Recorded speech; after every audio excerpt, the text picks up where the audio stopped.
Okay. Right, welcome folks to another episode of the Bishy P podcast. Episode number 26. Nearly get caught my words there. Episode number 26. And we're flown all the way to America, and we are joined by current professional footballer, Scotland internationalist, and current Sporting Kansas City MLS star, Johnny Russell. Johnny, how you doing, mate? Thanks for joining us. I'm doing good, mate. Cheers for having me. Our pleasure. We're also joined by our current S5 pupil, Will Mackendall, a keen footballer as well. Needs to sort that haircut out, but it looks it as well. Son, how you doing, all right? Nah, not bad stuff. Not bad. Good stuff. And then we're also joined by Mr. Smiley himself. Looks as if he's hit the sunbeds tonight. Mr. Irvin, how you doing, Mr. Irvin? I had Will period 7 today, and he said to me, "I'm going to go up the road and get my hair sorted, sir." He's not made any effort at all. Brilliant. Mr. Irvin, I think you've got the first question. You want to start us off? Yeah, Johnny, I'm going to start us off question 1, and it's just about your school career. So tell us a wee bit about yourself in terms of school, and did you stay on until 4th, 5th or 6th year? I left sort of halfway through 5th year. We had for under 19s at Dundee United had a tournament in Cyprus where I had asked to go, but it was coming up to like exam time, so they were like, "No, can't I go?" I went anyway, without the school's permission, and came back, and it was kind of like one of the ones that was like three or 4 weeks away. I think it was like January time. So came back, and I'd missed a lot of work leading up to the exams, so it was kind of like one of the ones. Oh, Causing havoc. 2 seconds. Yeah. Still hear me all right? Yeah, got you. Aye, good. The things were causing havoc. So I'd missed a lot of work leading up to it, and got back and spoke to the school and that, and it was just, we decided both it was best to maybe go. Yeah. But which school were you at, Johnny? Coatbridge High. Right, okay. School football team? Aye, school football team. So I played with the school team just around about the time they brought in, you couldn't play for the school team if you were like YTS, so I wasn't allowed to school, so I played under a dodgy name. So I'm sure there was a boy in one of my classes, and we used his name, so I played under his name for like, what was your kind of... What is it? Sorry, that I didn't come through. Any slip-ups when you were getting booked? No, because it was John, everyone just called me Johnny anyway, so I was like, it's fine. It was fine. And no, it was just like a stage in your life. You just want to play football. So my mates were playing for the school team. We played on a Sunday United, so it was a Saturday, so I was like, nah, my mates are playing, I'm playing as well, so that was it. Yeah. So 1st to 4th year or 1st to 5th year, Johnny, what was your kind of favourite subject at school? I liked history. Right. I don't know why, just I just seemed to like it. I done well at it. I think that helped as well. Yeah. And that was probably a favourite. Maths, least favourite. Terrible at maths. Shocking at maths. But I seemed to do well in classes that I wasn't sat next to my mates. That was a common denominator. If I wasn't next to my mates, I would do well. So history, I was not really nailing. What would your teachers' perception of you be? What would they say? What would they say about you? Depends who you would talk to. I actually had an English teacher. Stood me up in front of the whole class, asked me what I wanted to be, stuff like that, and said footballer, and basically ridiculed me in front of the whole class. Said I didn't have the discipline, I would never do anything, I would never make it, and done all right. No bad. Yeah. Yourself, that's for sure. I've got the next question, Johnny. Like, how did it come about in terms of your journey into football? My mum took me 5 at a time, and just like like a local one of the schools. I think it was St Ambrose High School. They had like in their gym hall. They had like just take kids basically, and that was it. Started for there. Joined my first team for there.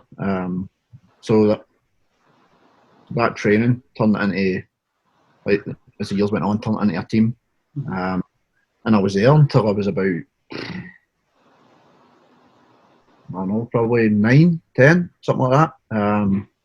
And it was a year they went to 11-a-side. So I was tiny at the time, so I was always younger than them. So they're like, basically because of your size, we can't take you to 11-a-side. I was like, gutted at that, so I left, joined another team, and stayed there for probably 2 or 3 years. And then played in a tournament in Wednesday, and Dundee United scouted me there. So I'd played in tournaments before, and teams had been in contact, like, oh, we want you to come here. And a couple of them were in England, so it was, they were like, oh, we'll move you down here, you'll do your school here. But I was like 11 at the time, so I was like, there's no way I just didn't want to do it. So I turned down a few teams, and then United came and offered me a trial, and done a trial in Dumfries, and he scored a hat trick in the first half, and he took me off and he's like, do you want to sign? And that was it. Done. Brilliant. Well, I think you'll get the next question, Fala. When you were younger, did you have any jobs, and do you think that like helped you develop skills for like when you were older? So in the sort of time period I left school to sign full time, for like 3 or 4 months I worked as just an apprentice, like builder.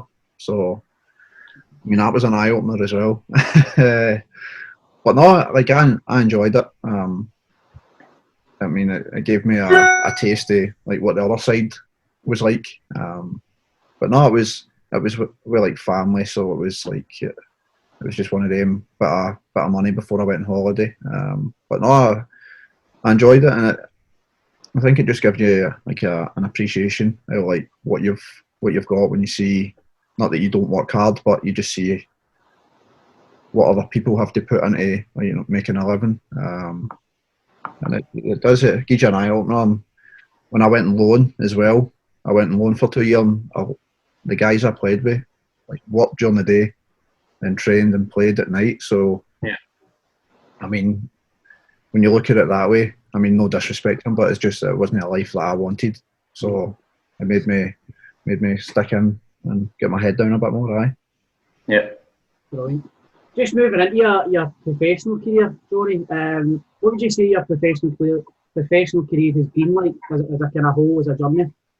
It's been good, man. Like, don't get me wrong. There's a lot of lows that come with it. It's not always like all the highs. There's missing out on certain things. So losing cup games, stuff like that. And I've been lucky enough never to be relegated. That'd be a low. But I've been in finals, lost finals. So I mean that takes a while to go over, man. That, like, stuff like that hurts. But no, I've been lucky enough to make a career in a sport that I've loved. And there has been some great moments. I've enjoyed it more than I haven't. So, like I said, I've been lucky to do something that so many people want to do, and I've managed to be one of the ones that's got to do it.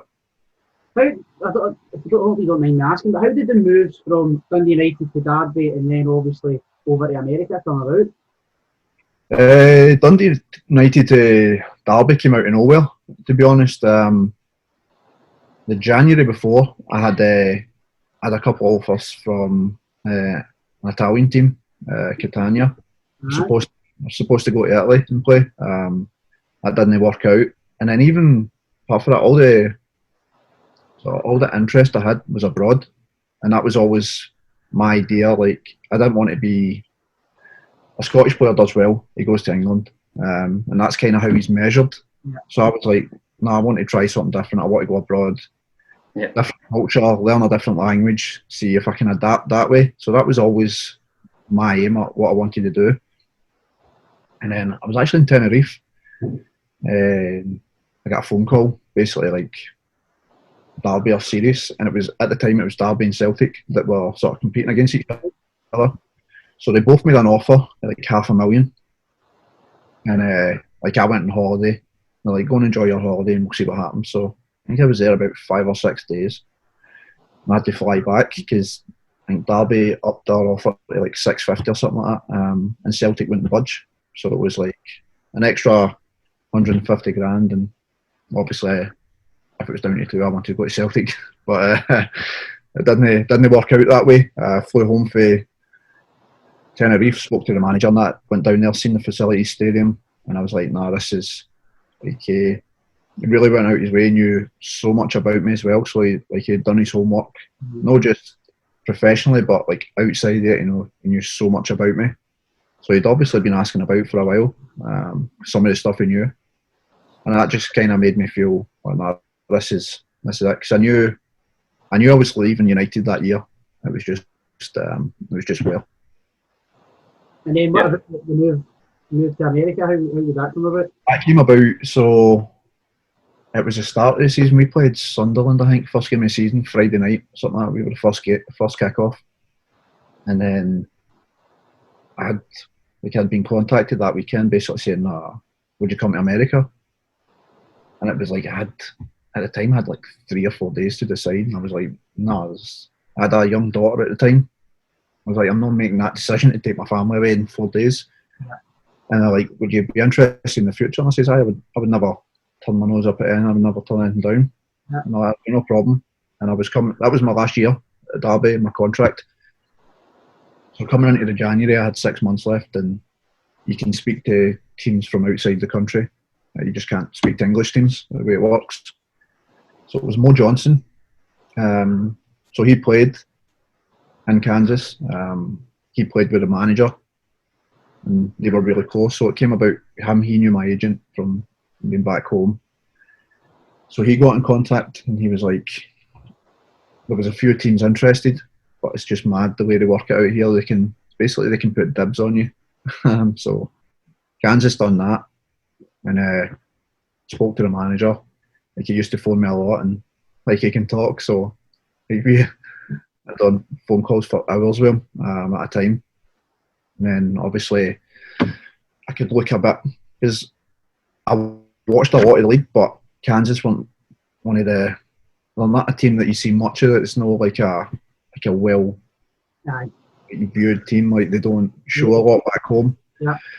So after I'd spoke to him, I could look a lot more into it, look at the footage in it, and it was a system that I had played it in Derby when Steve McClaren was a manager, and it was like, that was the best time in my career, like, playing and enjoying it. So I was like, it's a system that I know it's an easy fit, and I still wanted to go somewhere else, wanted to go and try something different.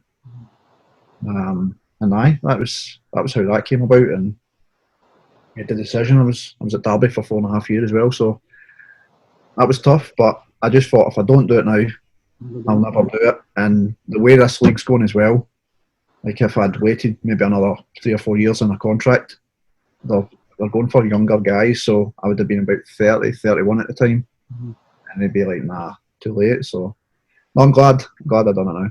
Brilliant. Well, I think the next question, I mean.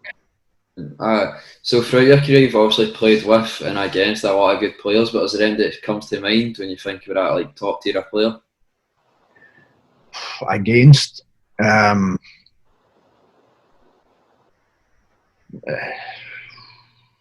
Bruyne he's a joke. You genuinely cannot get near the guy. I mean, he's not you wouldn't say he's a rapid, but he's not the quickest. Like, don't get me wrong, he can get about, but his intelligence, he's just too good. You can't get near him. Played against directly up against Hazard as well. He was a joke. Couldn't get near him either. I thought we played Man U in the Cup at Old Trafford. Pogba was unbelievable that day as well. So, do you know his best position, or is everybody just guessing his best position? He's just honestly, it's mental. But no, if I had to pick one, I'd say De Bruyne. Brilliant. What about what? What? Jesus.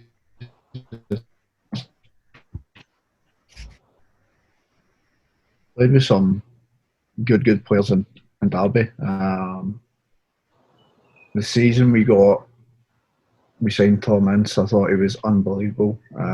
Jeff Hendrick, Irish international, played with Will Hughes as well. Yeah. Well, brilliant at such a young age, and I don't know, for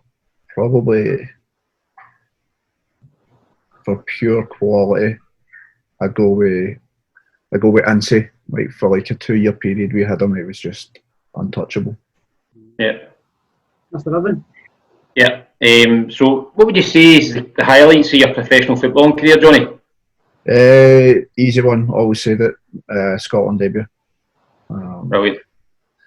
Like growing up, you always wanted to be a footballer. That was your dream. But then to get to do that for your country, man, it's something I always take great pride in. Even when I'm finished, I mean, even winning trophies for me wouldn't compare to playing for my country. My family were there as well. My family got to see it. It was England game at Celtic Park. So all my family were from that area, like Carlton and stuff. So like I had so many people there. So that was a good moment for me, and came on and set up Andy Robertson for one of our goals as well. So definitely that. Well, just to let you know, see Carlton's at the Las Vegas of Glasgow.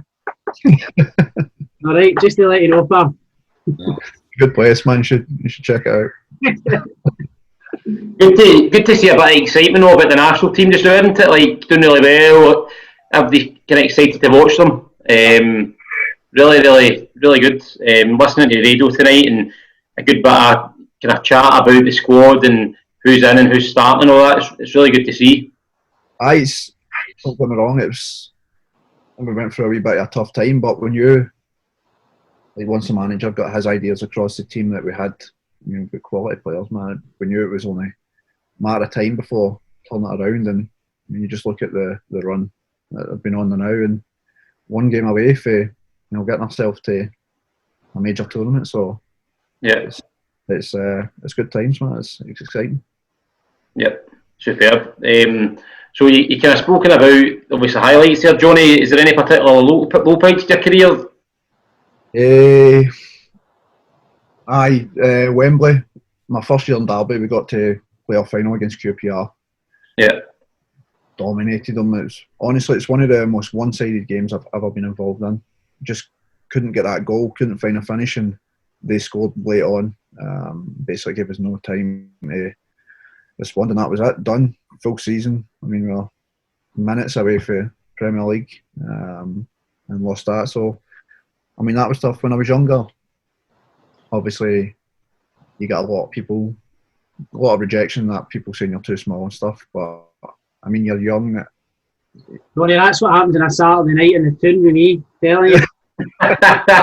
Still does happen. That's difficult to hear when you're young, but like professionally, then it was 100% the playoff final. Yeah. Johnny, I've got a kind of wee side question here. See the kind of Dundee United squad you're with as a youth. Is there many players for that squad that have made it professionally? Scott Allen. Right. Try to go through them. Ryan Gold was a wee bit younger. My actual youth team. Probably me and Scotty Allen. Yeah. That was it. Yep, good. Good player. Back to me, Tony. I want to talk about your time in America. Obviously, you've been in Kansas now for a few years. What's that experience been like? Different culture, perhaps living away from home. I don't know if perhaps you've got your family over there as well. My missus, I've got 2 kids. But I mean, I've always lived like away from home. Fair enough, Scotland, I was only in Dundee, so it's an hour. But then Derby, I was away from home there for 5 years. I mean, people have got things going on. You don't see your family. Like if you were back home, you can jump in the car and go and see them 5 minutes. So, I mean, I see my family maybe during the season once or twice when I was in England. Yeah. And you don't get Christmas off or anything like that, so I don't see any family over Christmas. Staying in hotels. And then here, away again, and I probably see my family. My first 2 years here, I probably see my family more being over here than I did when I was in England. So, but then obviously this year's been a bit crazy for that. I've not seen MD since January, middle of January. I left to come back here for pre-season, so I've not seen MD since then. So it's been tough. I mean, I've got a young family. I've got my family back home. I've got like nieces and nephews, like young, same age as my kids as well. So I mean, it's tough on them not getting to see family as well. So it's been hard from that point of view. But we always wanted to try America. We loved it here. We always came on holiday here. So when the option came to come and play here, it was like this is something we want to do. And no, I enjoy it here. Really enjoy it here. It seems to be a kind of league and a kind of, I don't know how you would put it, not like confidence, but it seems to be a league that's on the up. Aye, 100%. Even for I came here 2018. It just constantly grows. Constantly getting younger players in, more exciting players. A lot of like sort of South American boys are coming here now, like young, like when coming here before. Maybe some of them have been taken and going to Europe. But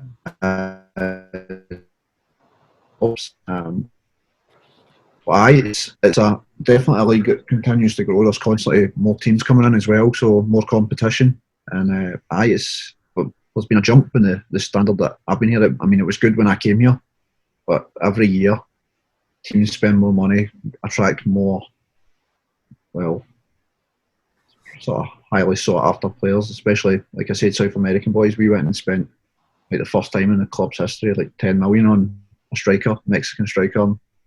There's a lot of teams spending like a lot of money. Probably the teams you would expect like an LA, New York, like Toronto, stuff like that, the bigger known teams. They've been doing it for a while, but everyone else is starting to realise that they need to do it to keep up. Right. Obviously, I'd actually been tracking on social media over the weekend. You dressed up as William Wallace, is that correct? Aye. Last an East End boy, that's for sure. Oh, I was. I'd like to. They'd sort of not last minute, but it was like during the week. They're like, "Oh, need to dress up. If you don't dress up, it's a fine." So we're like, I'd ordered a couple of things in. It was that was one, and Johnny Bravo. But the wig was terrible for the wig and the beard combo didn't go. And they always try and take the mick a wee bit, call me William Wallace or Braveheart or stuff like that. So I thought I'll just play up to it for the day. I know. Like that's a thing. Everyone just thinks, I don't know, Scotland, you walk about like that. So why not play up to it for the day? Just leading on to that in terms of funny stories. Any funny stories for your playing career or even any initiations or anything like that? I know it can be quite mad. I've got loads, but I'll try and think of ones I can say. When I was at United, we had boot boys. So like when I was a kid, I had to do it, and then when I got in the first team, like I had one as well. So for the like Christmas bonus, like we would make them do stuff. So like dance, sing, put on like a show, like some sort of performance. Some people would play like Deal or No Deal. I think my boot boy done like Gangnam Style or something for the whole team. Some rubbish like that.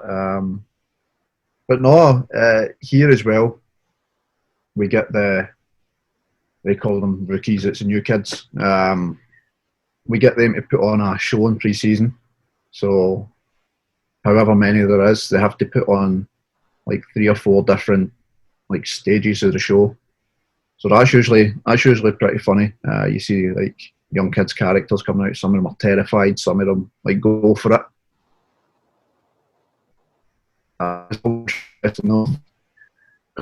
Staff members come in because we make a point and they have to do staff members. So like if the manager or something's there, and you see how they react and like the stuff they say. But no, that stuff like that's good to laugh. But there's a lot I could say, but just not want to, be honest.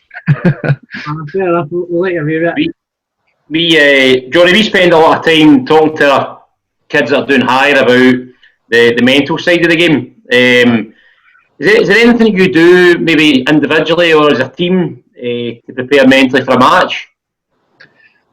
I think now, so when I first went to pro, that's like a side that nobody tells you about. You're not prepared for it as a kid coming into it, and even the side that boys who don't make it don't get signed. And that's tough for them. No one prepares you for that. But I think now it's definitely becoming more common that teams have got a club psychologist, so someone people can talk to. Mm-hmm. I've always been, I feel personally, I'm pretty strong minded anyway. You know, I feel like I can deal with situations well. But the mental side, is tough. There's so many different things that people don't think about that comes along with it. But I think that's a good change that they've done now, as a sort of psychology side that they've went into to help guys who are a little bit more vulnerable, because I think we've seen recently as well just how important it is to address sort of mental health as well. So no, it's definitely something that as the years have went on from when I started, and it's definitely been one of the best changes that teams are doing that. Yeah. Well, Johnny, you've obviously been a part of a few elite teams in your time for both club and country for a number of years. From your own experience, how do you feel these teams have been so successful? Hey. Can you say the night suit? So, to be honest, you didn't get many in England. You're playing Saturday, Tuesday, so you didn't get many of them. They do help though. I think it's if you've got a team who get on well together off the field. When I played at Derby in the sort of earlier stage, then they made a point in boys going and doing activities together. So even if it was go-karting, paintballing, going for something to eat, there was a lot of stuff driven into doing stuff as a team. And I think just from a professional point of view as well, you just don't want to lose. It's that desire to win. You want to win for yourself, your teammates. And I think the teams I played for and the boys I played with, they've all had that sort of desire to push themselves to be better. And at the end of the day, we're so losers. I hate losing. I could play a game with my kids, and I'm going to beat my kids. I don't take that. I don't take any time off that. And I think everyone that I played with, for the most part, has had that same sort of drive where you just hate losing. So you'll do anything you can to not feel like that. Yeah. So I see, in terms of obviously your couple experiences with the national side, what is it like when you're on national duty?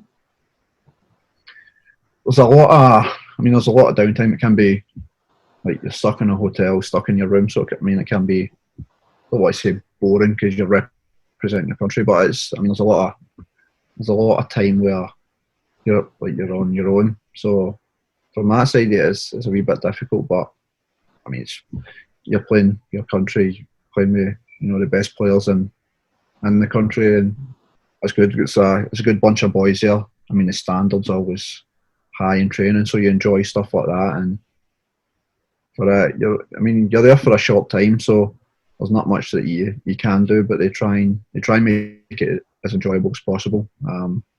But it's something, like I said earlier, it's always something that I've always taken immense pride in, and it's it helps now when you're winning games. It's extremely difficult when you aren't.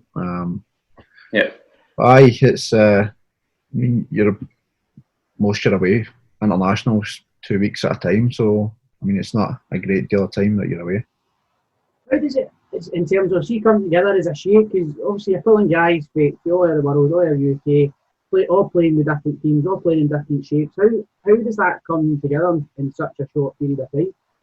It's difficult. I mean, you go to your team, if there's a new manager there, then you've got like basically a whole pre-season.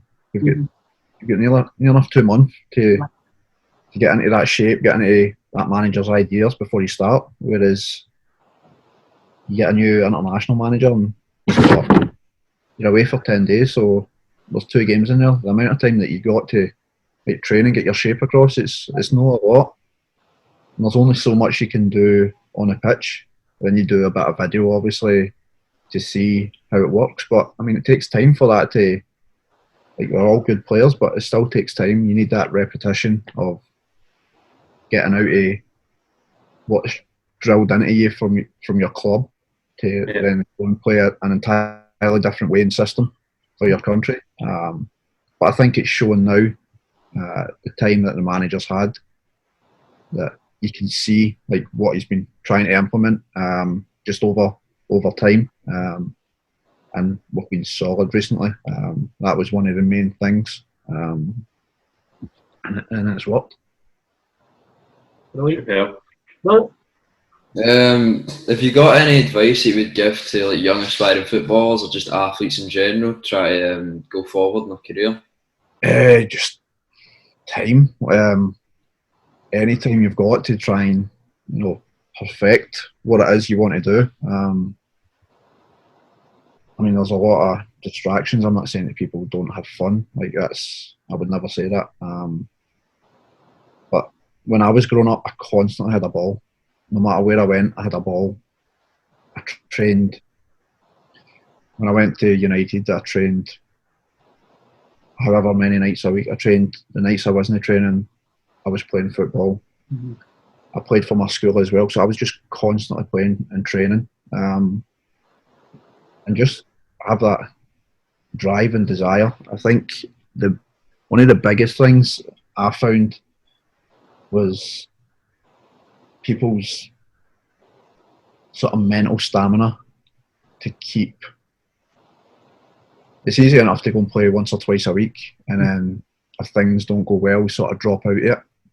Whereas to keep yourself in that sort of mind frame, to just keep driving, keep pushing, make yourself better. I think that's the biggest difference, because I've seen so many talented players that you'd think 100% going to make it, and they don't, because they don't have the sort of mental stamina and drive to keep going, dealing with upsets along the way and keep pushing themselves to get past it. A lot of people just, when they come up against a bit of a wall, just don't fancy it. So for me, I would say it's that desire. How bad do you want it? And if it's something that you really want, then you do anything to take it. Brilliant. Well, I've got a feature for you. We're headed to Toonhead Pits for a 5-a-side tournament. Uh-huh. To create a 5-a-side team of players past and present, or with or against. Who would they be and why? Just any player, doesn't have to be who I've played well at, just MD. That mix, whatever you want. It's your team. You're the gaffer or player. I'm going to upset 2 of the team here. Going 100%, going Larson as my striker. That was a moment I decided that I was like 7 or 8 at the time when he signed for Celtic, and that was when I was like, nah, this is what I want to do. This is who I want to be. So he goes in there. I think it's a given. Messi in there. For me, I know it's the big debate who's the best, but I think he's the best I've ever seen.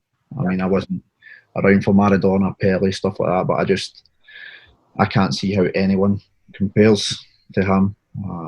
He's in there. Ronaldinho for a bit of flair. I love a player that will, get you off your seat. That's what I try and do. So I would no way compare myself to any of they boys, but I mean, it's that's something I try and do. I try and create stuff. I try and excite people who are at a game. So those two, where did I go for there? Obviously, I might fire a goalie in.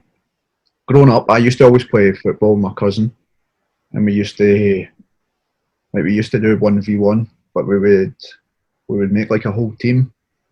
So like we'd be like passing to each other and like saying it's different players and that. And I always had a fascination with Fabian Barthez in goal. Yep. I don't know why, but for some reason I always had Barthez in there. So I'm going to go with Fabian Barthez in goal, and then do I need a defender? They'll just go attack.